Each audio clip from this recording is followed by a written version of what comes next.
15వ అధ్యాయం పురుషోత్తమ యోగం. ఓం శ్రీ పరమాత్మనే నమః. శ్రీమద్భగవద్గీతా అదః పంచదశోऽధ్యాయः. శ్రీభగవానువాచ ఊర్ధ్వమూలమదశాకम् అశ్వత్థం ప్రాహురవ్యయం ఛందాంసి యస్య పర్ణాని యస్తౌ వేద స వేదవేద్. అధశ్చోర్ధ్వం ప్రస్తుతాస్తస్య శాఖా గుణప్రవృద్ధా విషయప్రవాలాః. అధస్య మూలాన్యనుసంతతాని కర్మానుబంధీని మనుష్యలోకే. న రూపమస్యేహ తథోపలభ్యతే నాంతో న చాదిర్న చ సంప్రతిష్ఠా. అశ్వత్థమేనం సువిరూఢమూలం అసంగశస్త్రేణ దృఢేన చిత్వా.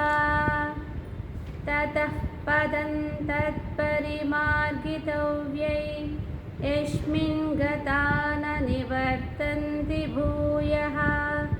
త్వమేవ చాద్యం పురుషం ప్రపద్యే యతః ప్రవృత్తిః ప్రసృతా పురాణీ. నిర్మాణమోహ జితసంగదోష అధ్యాత్మనిత్యా వినివృత్తకామః. ద్వంద్వైర్విముక్తాః సుఖదుఃఖసంజైర్ గచ్చन्तమూఢాః పదమవ్యయం తత్. న తద్భాసయతే సూర్యో న శశాంకో న పావకః యద్గత్వా న నివర్తంతే తద్ధామ పరమం మమ.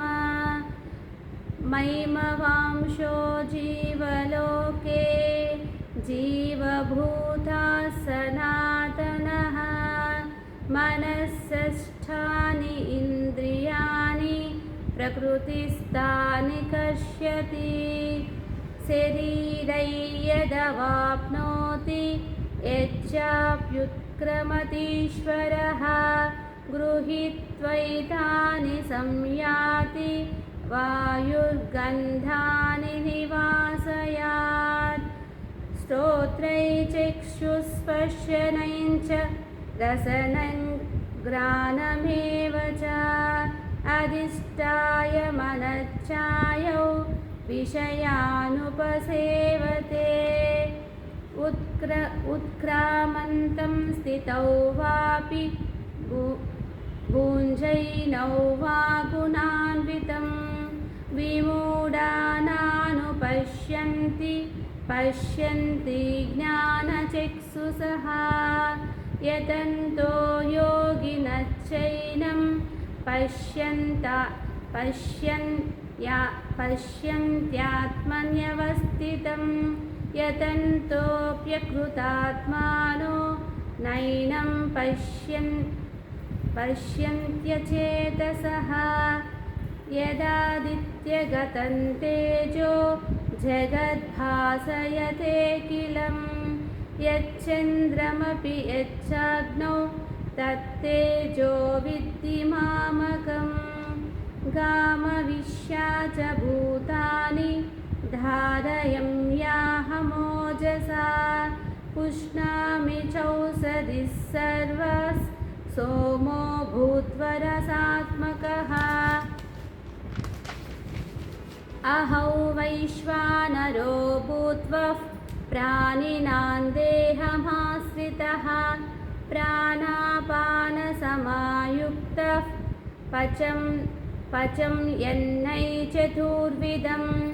సర్వస్య చాహం హృది సన్నివిష్టో మత్తస్మృతిర్జ్ఞానమపోహనై చ वेदैश्च सर्वैरहमेव वेद्यो वेदान्तकृद्वेदविदेव चाहम् द्वामिमौ पुरुषौ लोके क्षरच्चाक्षर एव च क्षरः सर्वाणि भूतानि कूटस्थोऽक्षर उच्यते उत्तमः पुरुषस्तौन्यः परमात्मेत्युदाहृतः यो लोकत्रयमाविश्य बिभर्त्यव्यय ईश्वरः यस्मदक्षरमतीतोऽहम् अक्षरादपि चोत्तमः अतोऽस्मि लोके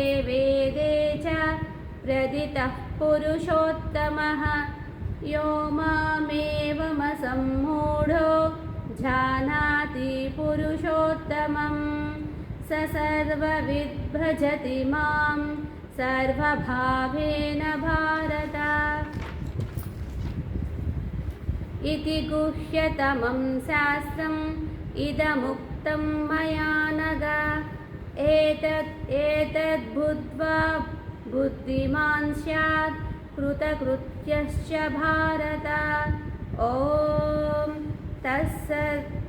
तत्सदति श्रीमद्भगवद्गीतासु उपनिषत्सु ब्रह्मविद्यायै योगशास्त्रे श्रीकृष्णार्जुनसंवादे पुरुषोत्तमयोगो नाम पञ्चदशोऽध्यायः।